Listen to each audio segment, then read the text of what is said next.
Hey, everybody, and welcome to a conversation with, um, and I would say Mikey Opp, but that's not right. Mike I'm Oppenheim. How are you today, Mike? doing really Uh, good. Yeah. and Mike does a show called Coffin Talk, amongst other things, that you can find at MikeyOpp.com. But I met him through Coffin Talk, and we had a discussion on there, which was really quite interesting. And I mean, his life right now is running at 1,000,000 miles an hour because he's got a baby on the way. So, congratulations! And Thanks. which is it's kind of the flip side, right? So, Coffin Talk and a baby on the way. It's a little bit incongruent there. You want to tell us a little bit about your thinking in all this? Yeah, sure. Well, like it or not, as far as like being who I am, metaphysics has just always inspired and intrigued me. I wasn't raised religious, and I'm still not really religious, but I'm extremely philosophically curious and specifically about metaphysics, the greater question Mm-hmm. of why are we here. So having children is just like super fun from all those angles because you get to see what you remember experiencing, only now you're like an outsider looking at down and in. Right. And so as I'm about to have my third kid, it's it's always amazing to me because at first you're like, oh, that's from the mom, that's from the dad, that's me, that's her. But then like as they get older, you're like, oh, never mind. They're Yeah, just it all goes out the window, doesn't it? Sometimes. totally. So that kind of leads me to really think about like, we're into science in this culture and we're really into like denying religion, and that doesn't bother me one way or the other, but even science can't explain animus, just like this crazy thing that like two people procreate and out comes this own being that develops its own consciousness. So yeah, so I'm all into this. That's wild. So the interesting thing you talk, why are we here? So you've got three children. So I'm guessing that your outlook is pretty bright, for yourself at least, because a lot of times when people say why are we here, it tends to steer towards the negative. It's more of a hands on their head, on their head down and so forth. Why are we here? What's the purpose? So you must take the opposite of that, though. Definitely, and I think it's also because there's probably three contributing factors that chronologically developed me differently. One is my parents are kind of absurdly like weird people who raised me near Berkeley, California, and they didn't raise me with religion, but they did raise me with spirituality. So they were very Mm-hmm. into meditation. So they taught me to meditate when I was like 8. So I always felt like a weirdo at school because like I was the kid who like meditated and his parents meditated, and then now flash forward, I'm 42. So like 30, 35 years later, meditation's like, in every pop-up ad on the internet, and like it's all anyone talks about. It's So I the feel in like, thing. Yeah, it's in to yeah, yeah. meditate. So that's the Yeah, first that's correlation. interesting. So, would you say having that kind of a childhood and kind of essentially starting out, because I think of meditation as kind of a uh, self help, not really self help. I don't want to say self help in a negative sense, but I mean, you're concerned about yourself and you're trying to help yourself do uh, soothe any kind of problems that you may have, and meditation helps you relax and calms all the anxiety of the world, I would say. So starting with that, because most people don't, I would say, at least not in the age group, right? Uh, I guess that helped you. Then this has been great for you. You've got Yeah. through all these anxious times with this, right? Yes and no, because like most adolescents, I quit from like 13 to about 20. So I Oh, was like, screw this healthy thing that my parents do. So that was a lot of anxiety years, 13 to 20, as I'm sure you recall slash can imagine. So but actually the reason I started again was when September 11th happened. I called my mom in oh, like just total disarray. I was 20 years old, and I was like, "Hey, mom, I've kind of felt like since I was a teenager and I learned about American foreign policy that this was a long time coming, and I feel really guilty because I feel not any allegiance or alliance with the people who attacked us, but I understood their pathology, and that mhm. already made me feel like such an outsider because I didn't hear anyone around me talking about that. So I called her feeling guilty, and she said, "Why don't you just meditate and see where your thoughts land?" And I was Mm-hmm. dumbfounded by the advice. It like never had occurred to me. So I started meditating again that day, September 11th, 2001, and I have never missed one. I've meditated every day, twice a day for 20 something years now. So on the 9/11 date, so what time would you say, where in the events would you say that this all occurred for you? Actually, yeah, I think I might be conflating the 11th with the 12th because it's like I was Oh, okay. studying, I was in college at the University of Pittsburgh, and I don't know if you recall, but like one of the four planes crashed in a place Mm-hmm. called Somerset, Pennsylvania. Right. And Yeah. Oh, that's right. everyone in Pittsburgh was like, they were trying to attack us. The internet was invented here, which is true, but Yeah. no, not at all. They were not, that was not at all what happened. But it's still like, so my brother lived in Manhattan and worked near the World Trade Center. So my Mm-hmm. mom, I remember her being like, my two babies are under attack. Like, Right. it's like, Oh so where my. was I amidst all that? Yeah, it was interesting. And again, like, especially now when I hear like about, air quotes, Gen Z people saying they understand Osama bin Laden, I just want to make it damn clear a second time. I wasn't in any way on that track. What I was, though, was like, I always felt guilty about being an American in such an affluent era, and I Mm-hmm. don't feel guilty anymore. I feel differently, but I wouldn't use the word guilt. But Yeah. and so meditation is actually a great way to deal with the thoughts and feelings you have, because at least the version I do, you're not allowed to like block or encourage thoughts. You're just forced to like be aware. And so in Mm-hmm. that awareness, you get comfortable with thoughts that don't feel like they're your own. And then the more you do it, you start to see all thoughts as not really your own. Mm-hmm. That's And interesting. yeah. So then, do Um, you believe in kind of the zeitgeist of things, that we're all connected out in the ether, and essentially we all share thoughts as people? It's just some can tap into it better than others. yeah, and I don't even know if better would be the word I'd use. Not that I wouldn't use that. I just don't know if I would go that step like Mm-hmm. far. I do believe in, as Carl Jung called it, like the universal consciousness. And I also think Mm-hmm. like you're a fellow entertainer. You know that ideas aren't really original. It's just first to market. Like every Right. yeah, That's great. like Yeah. First to uh market. That's great. yeah, like I love Dave Chappelle and I love Richard Pryor and I love modern comedians, but I feel like all of them know deep down that like the premise isn't really anyone's, and so that's why joke Mm. telling is so fun and interesting. Yeah. That's funny though, because you do see, well, for instance, you see the trends. So you just mentioned a trend. So meditation is kind of at the forefront now, where when you were younger, it was kind of hooey, oh, meditation. And that's the way everybody treated it. And then now that it's come to the forefront, then people are taking it more seriously.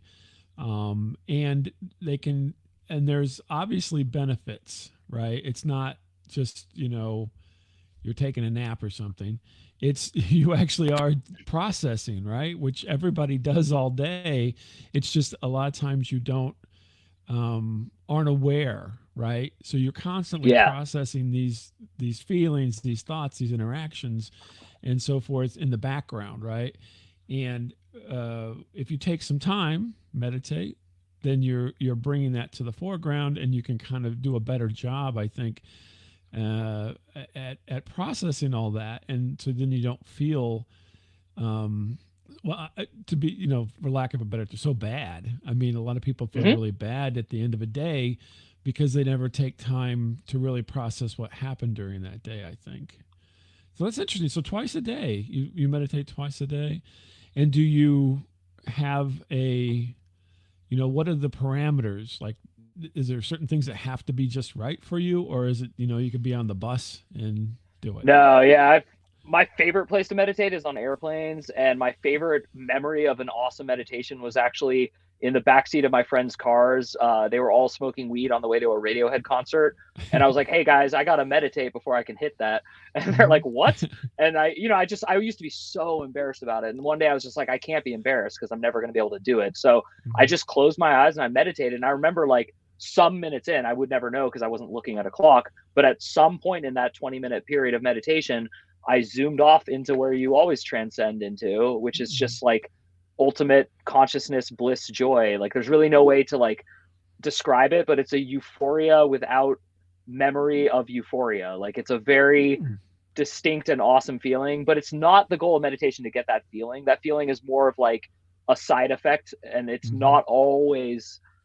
I have many friends who meditate, and they don't always hit it. I hit it like pretty much every meditation now, but that's also because I've been doing it for so many years. I think, you know. Right. Well, and yeah, practice, right? Practice, practice. Yeah, it is a practice driven thing because you have to get used to the frustration of like no matter what, the first minute of meditation for me is always a just shut up and sit still and don't Mhm. think. Don't think about all the things you have to do later today because that'll just delay like the transcendence if that makes Mhm. sense. So Um that, yeah, I was going to ask you, is there like, do you have a mantra or anything to get you into that space to where, for, I think, well, for myself, even for a lot of people, maybe you would, go through what I got to get done, what's still left in the day, or you'd start, going into areas like just perseverating on things, right? Because whenever they say quiet the mind, but the unfortunate thing is the mind doesn't really want to be quiet. That's the whole yeah. job of the mind, is not to be quiet, right? And so how do you get your mind to be quiet?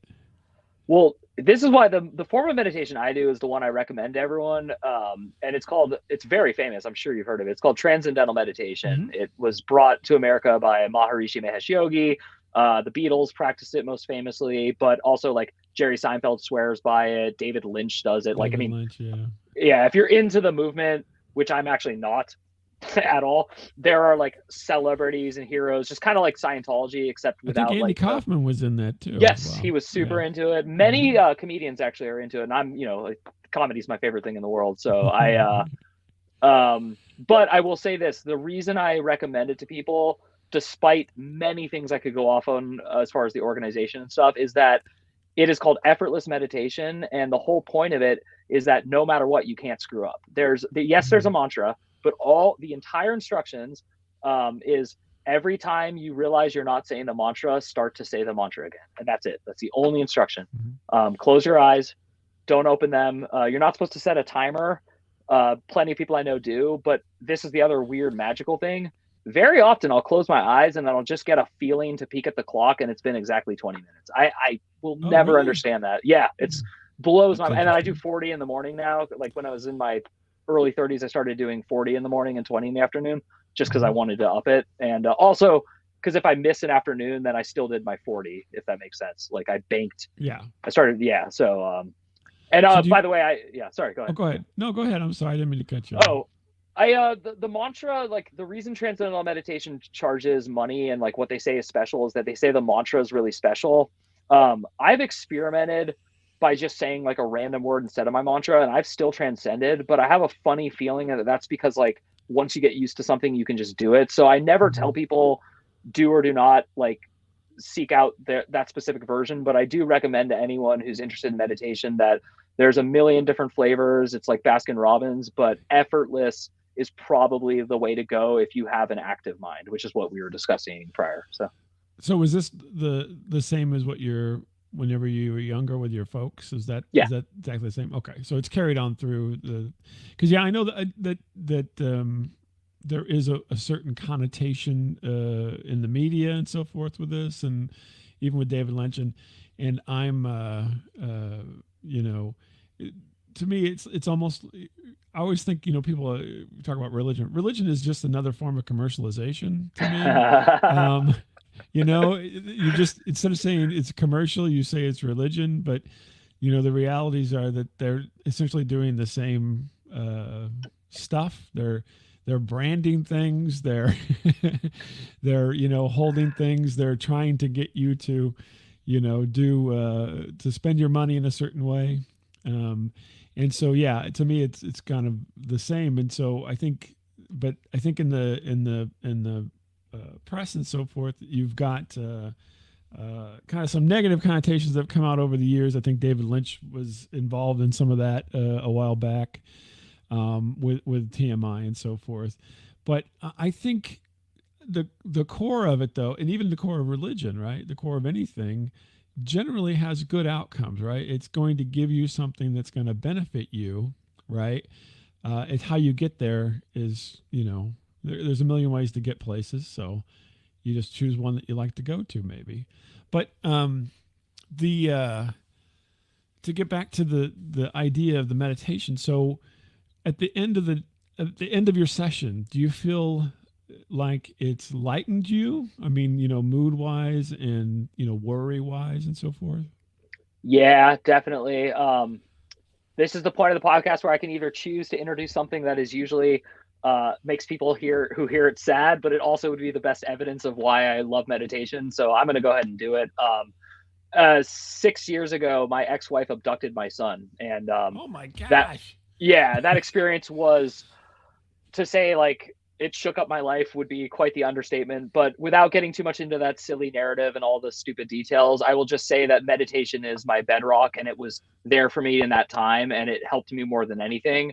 And and what I would say, that the reason I brought that up and the reason I'm saying it, even though it bums people out, is that that's the best reason to meditate, is that it's like there for you in good times and it's there for you in bad times, because the whole point of it is to teach you that there's not really such a thing as good times or bad times. You're just here in life, and life is Mhm. full of waves, and if you want to call a wave good or bad, go ahead, but most people who enjoy life tend to just sit back and ride the waves. Yeah. Well, now I have to ask you the question. I mean, this is I mean, you can ask anything you want. I didn't want to force you to talk about it. Does that make sense? yeah. I mean, Yeah, that I'm an open just book. sounds like a really bad situation. I Oh mean, yeah. I can't imagine. Now, first of all, obviously, you had a relationship with this person, and then things, took a different track, let's say, Hmm. and you're now in this position where somebody that you obviously care about and love is pried away from you. I mean, good golly, how do you? I mean, you're talking about this as a good way to deal with that, but I mean, that's a tough that's a tough call there. I mean, there is nothing but anger in the situation, don't you think? Oh, I mean, it was the biggest wake up call of my life, because it taught me that I had anger. Like it like taught me a lot about myself, and then I had a really come to not Jesus moment, because I don't like believe in Right. Jesus, but I had a come to me moment where I really had to decide, am I going to go on the path of revenge, or am I going to walk the path of peace and wait for my son to recognize that I'm a peaceful man and that I didn't Mhm. deserve this, nor did I condone it, but I didn't make his life hell, because I know where they live, I know where he is, and they're protected by a lot of wealth and the government of the country they're in.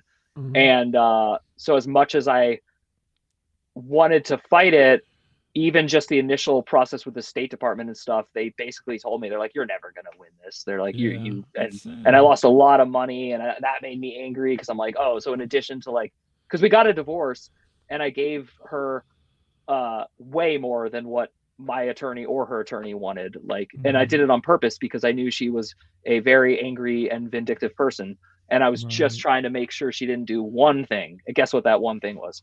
Right. Yeah. Well, Take my son. Yeah, so right. I tried to Yeah. get it so she wasn't allowed to leave the country with him. I was told that that's abuse, which is hilarious to me, so instead Hmm. I had to let her leave the country, and she did, and she never came back. That's a horrible story, Mike. Yeah. It doesn't end well I, because it's not over yet, but I can tell you that I do get to see him sometimes on the Skype calls, and I raised him for 2 straight years. He knows me. He seems to love me, and he's also an 8-year-old, so I don't think he really cares right now. Like it doesn't, right. you know. Well, So but that's it's going to actually the be a hardest part for me. Yeah. that's going to Oh, be it's an gonna awkward be. Yeah. conversation later. Yeah. Hey, why? There'll be a lot of Yeah. questions, and hopefully, Yeah. that will all work out to be good. I mean, you. I've talked to you. This is the second time we did your show with the Coffin Talk and so forth, and you're a very positive person. And so, wow. I mean, it to me, it's like you get to these branches, right? So life gives you uh, hard choices, right? Because you could be a pretty bitter person about this. Oh, yeah. I mean, without anybody would never say, why is he so bitter? Having known the backstory, they'd know it. They'd be like, yep, that's it. And to be so positive about things, that's just fantastic. And I'm glad that you're able to do that. I think that's, it's good for you personally, right? It's good Yeah, for well, everybody. and it is now. My life direction is different. I used to be obsessed with family and career, and now I'm obsessed with family and helping other people not become bitter, no matter what it is that ails them, whether it's like a freckle they don't like, or, Hmm. someone drunk drive killing their kids. No matter what, your bitterness, your anger, it's never gonna be worth it. Like, it's just everyone knows this on a deep level. So I actually, I have that website at the bottom, and what I do is I write intelligent, comical, and philosophical essays that are designed to help people help themselves deal with just what I was talking about, the waves of life. Because again, like, sure, my story has like teeth and it sounds like worse than some people's, but that's really BS at the end of the day. Everyone just struggles. Well, and unfortunately, that's kind of sad, though, isn't it? I mean, everybody has a struggle for the most. I mean, maybe there's a few people who don't, but most everybody has a struggle. If you don't, then you're doing pretty well. But it is kind of interesting how we all know this, right? This is inherent. After you've been alive for a certain amount of time, you know the pattern, right? And yet we still, as people, have a hard time understanding other people going through things. Totally. Do you think that's weird? Yeah, I do. And it's weird that the most unspiritual thing to ever happen to me, what we're talking about, ended up making me a million times more spiritual and more contemplative of everyone. And also just to like never like assume the person who cut you off just had their kid abducted. Assume the person who like ignores you in a line, or treats you like crap, just found out something terrible, or their parents in the hospital, or their son, or something like that. I give people like a much wider berth now, even like in politics, and that's the hardest area for me, to be honest. Um, Even there, I just try to think. I'm like, well, what did Donald Trump's parents do to make him feel this way, and what did Joe Biden's parents do to make him feel this way? I'm an all equal opportunity hater, so Yeah. like, yeah, Yeah, the politics is a weird one because my view on politics is again, unfortunately, it sounds like my religious view is it's all commercialization oh yeah, of the operation of government, and yeah, so and you know not to take a negative slant when I say this, but to me they're all no good because if they were good, they wouldn't be there, and that becomes the thing because it becomes a whole situation. Once you can be good before you get in the club, but once you join the club, your goodness kind of washes away because you're in a system that's not good. So yeah. I think about this a lot, but I also think about so that show Breaking Bad, I never understood the title until I did. And it's always mm-hmm. funny to me because now it's what I think about the most, which is some people are breaking bad, which is very different than Mm-hmm. saying they are bad. And Right. this nuance really helps me get through life because I see that if someone is breaking bad and you're breaking good, or you're being good, be near them, like help them. Don't run from them, and don't like ostracize them further, because they're already breaking from where you are or where you think you are.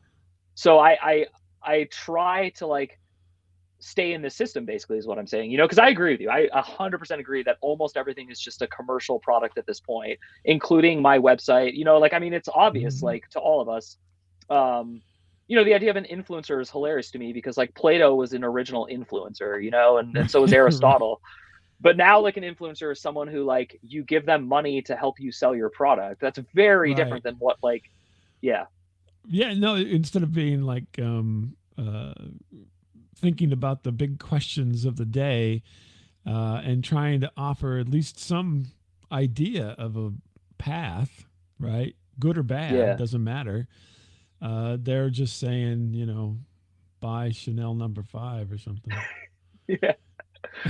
Um, yeah. So I mean, I like it's I So mean, do you see yeah. yourself as as kind of a philosopher? I mean, you're talking about your writing and so forth, and that very much is philosophical in the sense there. Yeah, I do. And I think it's why I love stand-up comedy and comedy, because comedy is the last form of like naked, curious philosophy. I'm so glad that people are starting to stop use the term cancel culture, for Hmm. two reasons. One, as someone else has pointed out a million times, you don't get canceled, you just get a different audience. So if you were left wing, now the right wing loves you, and if you were right wing, now the left wing loves you. But the point is, uh, that was really bothering me because I think comedians, we need somewhere in society for people to say unpopular things with cleverness and to get people thinking about the status quo. And so, yes, Hmm. I am 100% a philosopher. I used to think that was embarrassing, and now I embrace it because I'm just a stupid human, and I'm here, and I'm going to die. So, Again, the positive outlook that you have is just shining right through. I'm here.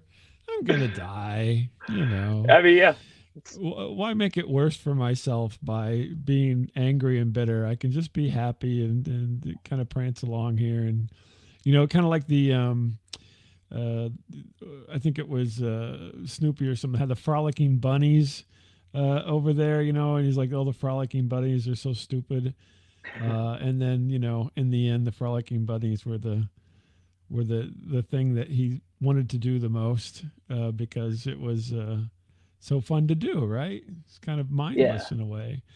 But the that's interesting. So you did mention comedy and so forth, and so do you? You said stand-up comedy, so I'm guessing you do stand-up comedy. Are you doing gigs or what's your Oh, no, no, no, no, no, situation no. there? I I Or you did just an like to open mic. listen, or I love to. It's so funny because I've done every form of entertainment except stand-up comedy professionally, and the reason I've never stepped into it is I don't ever want to become competitive and cynical and like a part of it. I just want to always be a fan. So like, as much as I love comedy and as much as I have like decent public speaking skills, I'm not gonna fool myself into thinking that I could do it professionally. I mean, first of all, I hate staying up late. I can't stand it. So right there, that's I'd a be the huge part. best stand-up if I could only make it past Yeah. 9 o'clock. I mean, I was saying this in my 20s, just so people who think I'm old for saying this. In my 20s, I was like, why don't concerts start at 3? Like, why are we all doing this to ourselves? Everyone should be at home in bed before it's super dark out. There's less drunk drivers. Like, why are, so Right. yeah. But, That's funny. Do you no, I think just love comedy. That's all. do you think that you're kind of less than standard upbringing is part of this, or do you think that it is just ingrained in you as for yourself? It's funny. These This goes back to ideas. this goes back to the having children thing. Watching my children has convinced me that I am just the weirdo I am, and I'm like a flower before you can see its petals. You couldn't see it coming, but now in reverse, it's so obvious that I bloomed the way I did. Like, there's just a curiosity inside me, a huge sense of compassion, and then also I can't stop like participating. Like, there's just this like thing in me that even though like there's so many soul crushing things out there, I know deep down that whether or not there's meaning to this, I want to stay here as long as possible and participate. Like, I love just being like conversations, really. It's just, that's my favorite thing. It's just talking to people. Oh, that's interesting. Can I add? So, I'm going to take a guess, and don't take this in any kind of negative. But so, No I'm way. guessing Mikey Opp is not paying all the bills. Do you have to do other things to pay the bills? Yeah, no offense taken whatsoever. Yeah, I Okay. do like a million things to make money, and so one of them is writing like on the Substack site. Another is selling novels that I've written. I have 5 or 6 published novels, Uh-huh. and then the other job that I've been doing for the last 10 years is I work in publishing as a book indexer. So I write the indexes in the back of books, Oh, which is, really? yeah, That's it's super fun and fascinating. weird. Yeah, I totally fell into it. I was an ESL teacher for 10 years, and then I was a typical restaurant worker while I played in bands when I was young. But I love my Wow. career in book That's indexing. It's, there's another yeah. weird observation here. So, uh, with kind of, I guess you would call it internet we'll just call it internet entertainment. How would we just coin that term today if I it's not like already that. coined? Because you and I both work in internet entertainment of some sort, and I've talked to a lot of people in that. So it's not necessarily. I mean, they can be in the mainstream entertainment, but they do have this internet aspect to it all. But anyway, who have been in bands. It seems Hmm. like, unfortunately, I haven't been in a band, but I know a lot of people who I talk to have been in a band, and that seems to be some kind of rite of passage, I guess, for folks who are doing these kind of things. Would you agree with that, or what's your thought on that? I I haven't noticed it, so I would be lying if I said I'd noticed it. But now that you mention it, I can come up with ideas. But I can tell you that my story is like pretty. Uh, it's not that interesting. I just like from the earliest time I was a kid, before I spoke, I was singing, and I just love music more than anything. So for me, the reason I'm not still a performer is that and this is also why I'm reluctantly pulling back from fiction writing. Even is I really don't enjoy the pursuit of success in industries like entertainment. And it took me, Mhm. I'm 42. I learned this at like 39. I finally started like actually accepting this, that even though I love entertainment and I love entertaining, I will never, ever be happy if I'm pursuing entertainment as a source of income. Mhm. So I had to like pull the brakes. It was just ruining me. My mental health wasn't able to hold these two very opposite ideals in my mind. And so it goes back to what we've been talking about essentially the whole time, which is uh, the people who are gatekeeping, so to speak, because I kind of don't like that term, but it still sort of applies. They Yeah. seem to not be as interested in art and ingenuity as those of us like yourself who are artists and ingenuity driven Yeah. entertainers. Well, So that yeah, gets back to commercialization. So if it yeah, doesn't sell, they don't want to hear about it, and they yeah. don't want to even. The funny thing is, it's just like the Breaking Bad analogy that you did there, right? So you could even apply that to this idea of entertainment. So until you're breaking, let's say Breaking Bad was the good thing in the entertainment industry. Until you break bad, they don't even want to talk to you, right? Yeah, yeah. And once everybody else says, "Oh wow, that's something," and then it can generate money for them, then they're all in. Oh yeah, this is the best thing ever, right? And so it's kind of like false friends or anything like that. And that's the way it is. And I guess maybe that's why so many of those folks like yourself and other people I mentioned in bands and so forth kind of are drawn to this medium, is because you don't there's the gatekeeper there's a gatekeeper, and that gatekeeper is basically paying for your internet connection. But that gatekeeper doesn't mind so much. They don't care what you're doing, and so therefore it's a very, very low bar compared to other things to access, right? And you can put stuff out there and you'll get audience, and it maybe not we're not going to be have people called Swifties following us or anything, but Hmm. that's okay because we're able to create, right? It's Yeah, just and like, also oh, go ahead. I always think about too like how weird some of the stories are. Like there's an author I always admired, Frank McCourt, and he made it like super super famous in his late 70s. And Hmm. as a kid that perplexed me because I'm like, would that be worth it? And now that I'm like not a kid, I'm like, well, of course. Like, why would you care when something happens? Because you're always in the Right. middle. Like every day we wake up, we're just the protagonist in the middle of a story. Yeah. You know? So Well, I think, I don't know about his story per se, but I can only imagine that by the time he became famous, it was kind of on his own terms, because he probably was like, yeah, I'll do it or I won't do it, you know? And I think yeah. that's where a lot of us are. I mean, that's what, that's kind of how I pursue these things. It's like, I'll either do it or I won't do it. And there's not really any push behind it, or, have to do something, or anybody saying, if you don't do this, you'll be nobody, kid. You'll be nobody in this thing. We're going to run you out of town. You just do what you want. And I think that's probably part of the attraction for people, is to do that. Plus, there's not, and you know this, there's nothing better if you can do both and, support yourself and do what you like, and then you have your family, and you can be with them as well, and have quality time together. There's nothing better than both. I can't imagine cashing that in for something else. You know, that would be Yeah. terrible. I mean, it sounds like it would be great, but I think I would be devastated if that were to have happened, I mean, or look at happen. the evidence of like very few people who make it seem happier than those of us who air quotes haven't made it. And I mean, there's case studies that are outliers, but Elvis Presley, Marilyn Monroe, they were addicted to drugs. They were obsessed with like their image. Even Robin Williams, I've read his biography.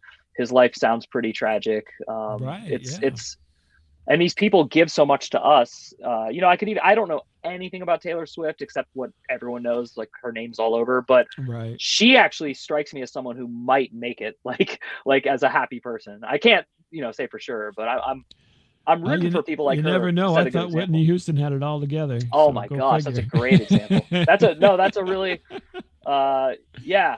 And so I think like people who I know a few people who are like somewhat famous, and they all say that the perks are awesome, but there's like a dark side to it that they wouldn't wish on anyone. And most of these people stopped before they got even higher because of that darkness. Yeah. That's So interesting. yeah. So um, do you think that this is kind of a balance for you? So you're balancing all these things in your life. I mean, is that, do you, I guess, think about that consciously? Yeah. And I've thought a lot about this. The only thing I would accept fame for would be helping to inspire a great revolution. And I don't mean like Mao or Lenin. I mean more like, we Gandhi is now a symbol for a peaceful conflict resolution, that kind of thing. Like if I could, like for example, with my son, if I could spearhead a movement that would teach people that, uh, okay, I'm going to make a political analogy, even though I hate to. Right now, there's a Hmm. huge fight on the internet and in modern society about like Palestine versus Israel. And I actually don't Right. have a dog in the fight.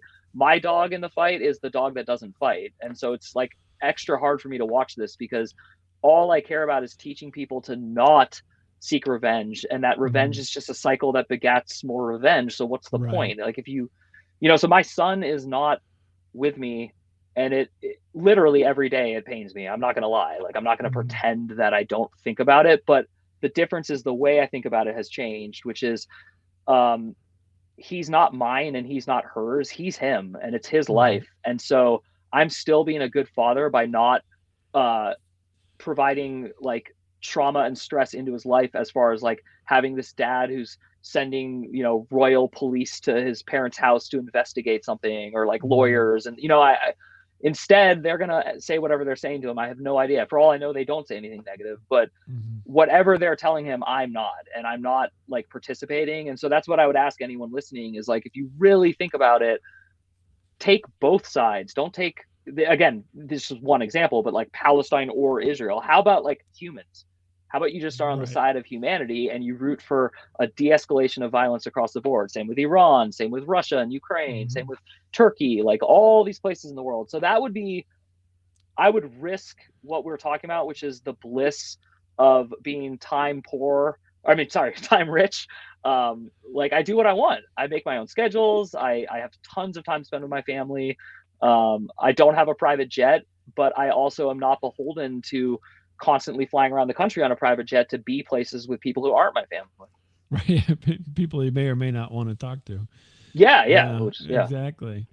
That's interesting. So on the family side of things, so what do you you got into this a little bit on the philosophy of family, and I think you hit upon a point that I found interesting because it kind of jives with what I think. So because you talked about your son, even though he's not with you, he's not yours and he's not your ex-wife's, he's himself, right? Hmm. And that's interesting because I think a lot of people, I mean, not that they think of children as possessions necessarily, but they think of them as something to shape, right? Yeah. And I've always thought, no, they will emerge. Yeah, yeah. Right? I mean, they're I not mean, going to, you're totally, yeah. not, I mean, you may end up happenstancely, if that's even a word, by happenstance, uh, have some influence, but the reality is they're going to emerge and they're going to be their own person no matter what you do. Now, you can, beat your head against the wall and try to make them in your image or something, but the reality is that's just not going to happen. Yeah, What are your thoughts on that?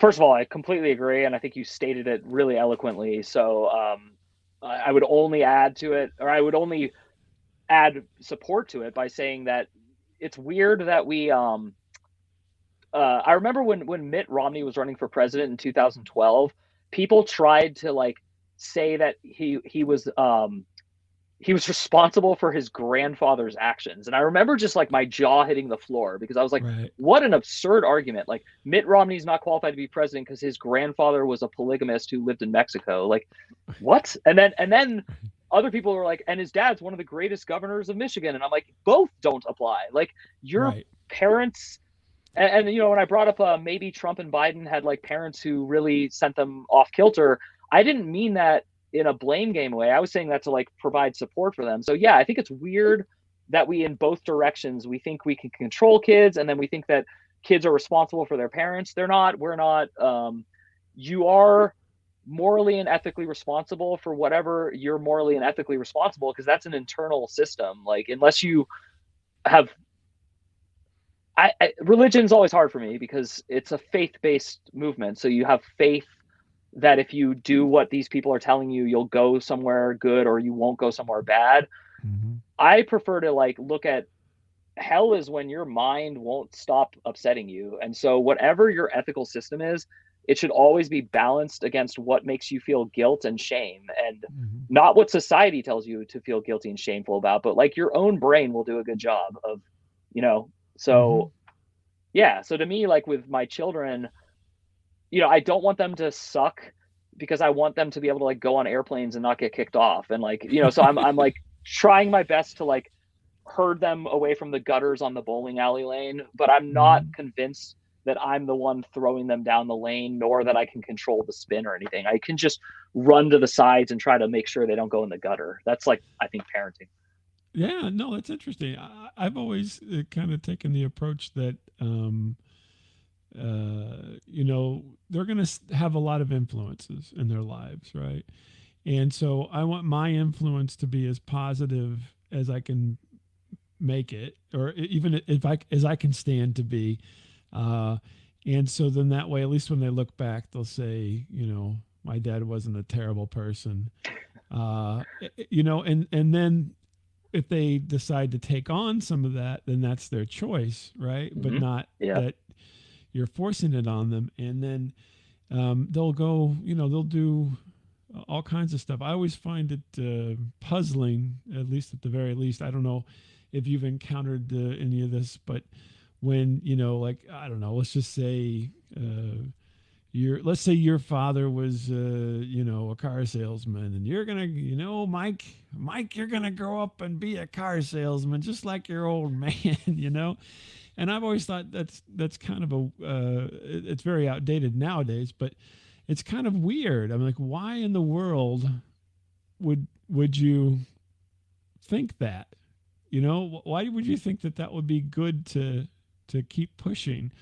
I mean, obviously that was however you ended up there is a whole other story, but they have their own paths to take, and so rather than be restrictive, be open, and they'll find hopefully their path, or maybe even a better path. Who knows? It's interesting. It's But very interesting. Yeah. yeah, and because you got one on the way, so I mean, all these things are got. I mean, you actually got a couple kids, so it's not like this is the first rodeo. But you got to keep thinking about it because they're all so different. Yeah. Well, Um, that's also mind blowing what you just said.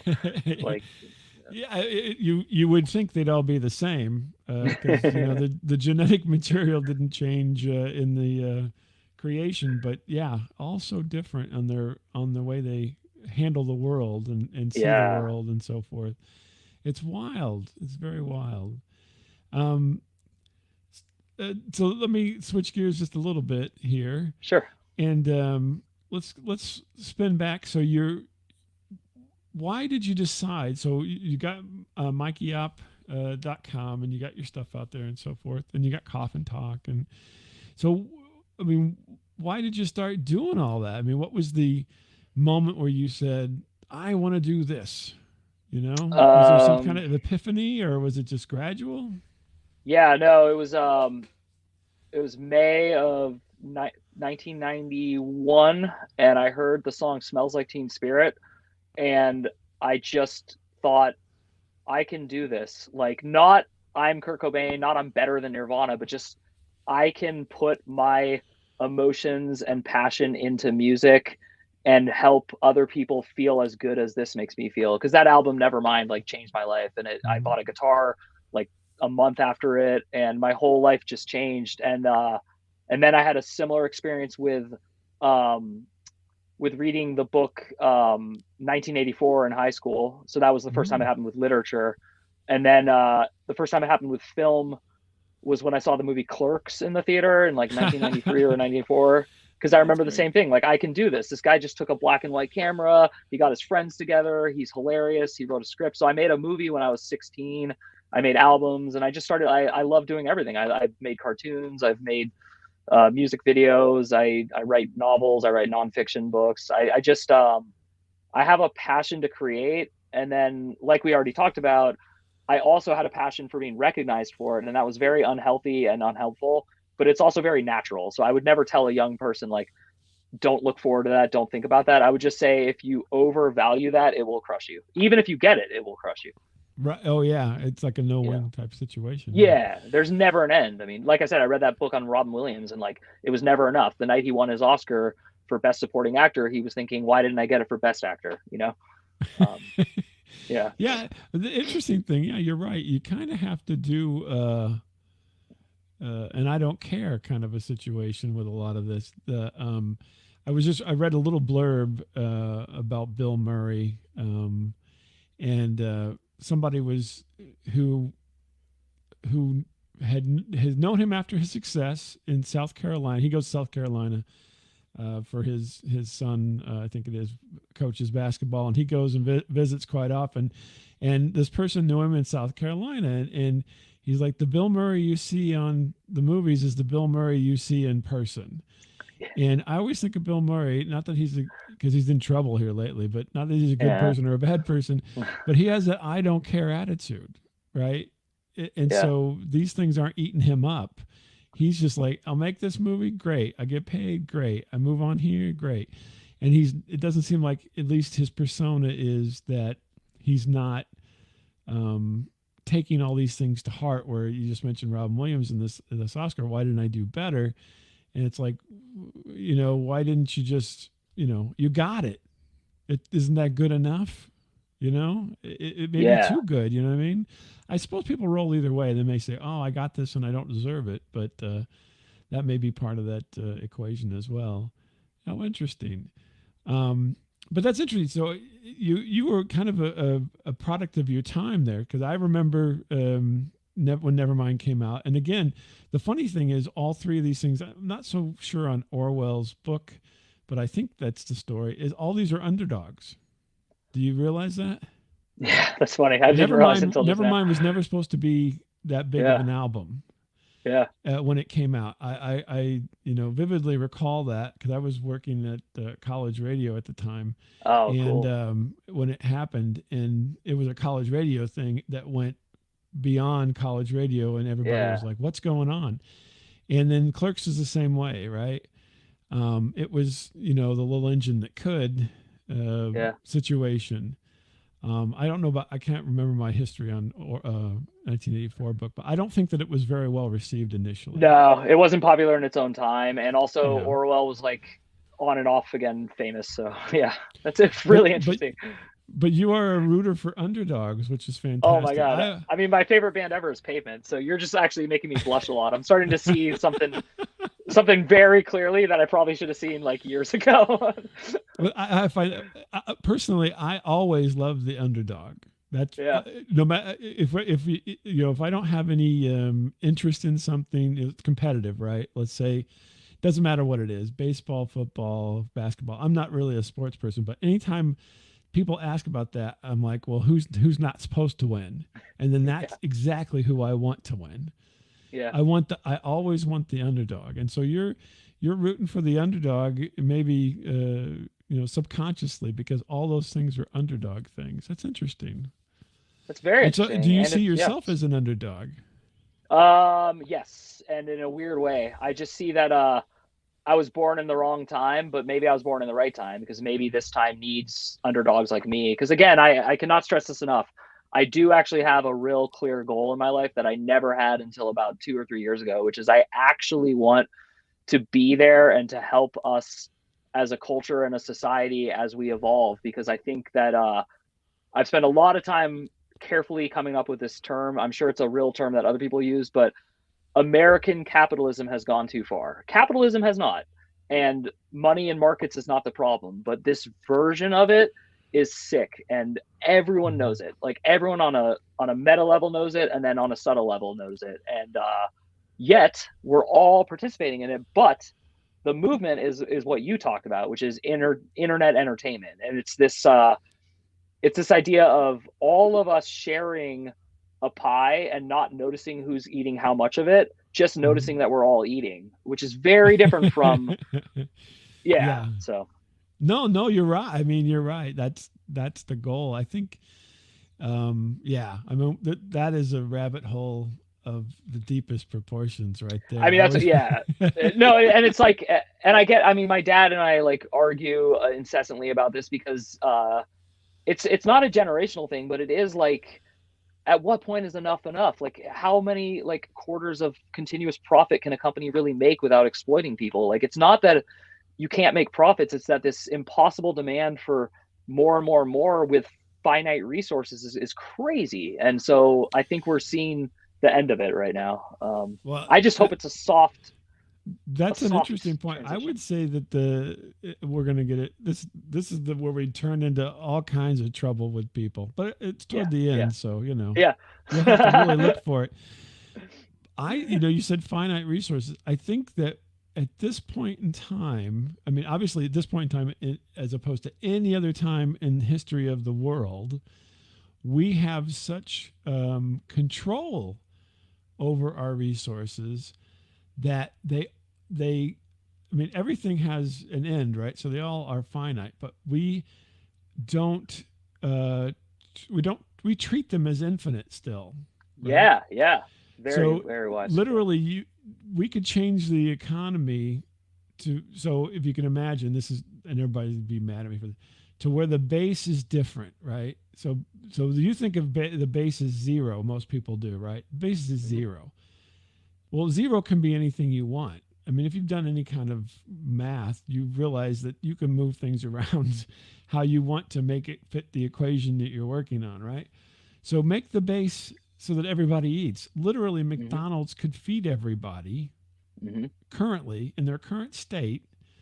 If you just got, a meal that would feed you, I'm not saying you get to pick everything you want necessarily. They have the distribution, they have the all the mechanisms to create enough food, right? So, why doesn't that become the base where you can pay for more if you want it, and then if you don't have the anything, then you can just get something to sustain you. And same thing with shelter, just raise the base. I mean, Hmm. it doesn't it's not people think of it as a radical idea, but the reality is it's no different than raising the minimum wage or raising Yeah. taxes or raising anything. You do all that because you're like, okay, the bottom isn't the bottom anymore. We need to make a new bottom. Well, that's what we need to do. We make a new bottom so that everybody can survive. Because Yeah. we harness these resources, and we can do an even better job if we looked at it in that regard, I think. I totally agree. I was dumbfounded in high school when I read The Grapes of Wrath because I thought it was fiction when they said that they were burning food to keep prices higher. And Mm-hmm. like, it's just crazy. I cannot imagine. And yet I live in a world where I see it actually all the time where you would just tell someone, like, keep walking. There's no food here for you, even though you have food.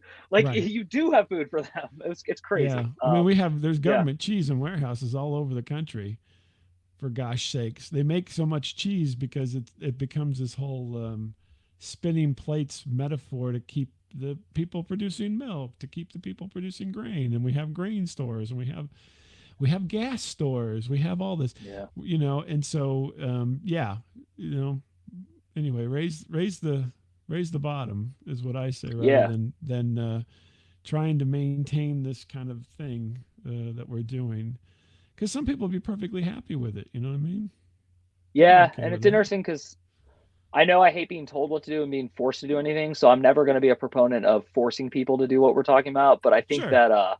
I think that we could just be better. I mean, I think you really summed it up. You said it so well. It's just everyone could just do better. We all know it, like myself included. I'm not Yeah. any better. Yeah. Yeah.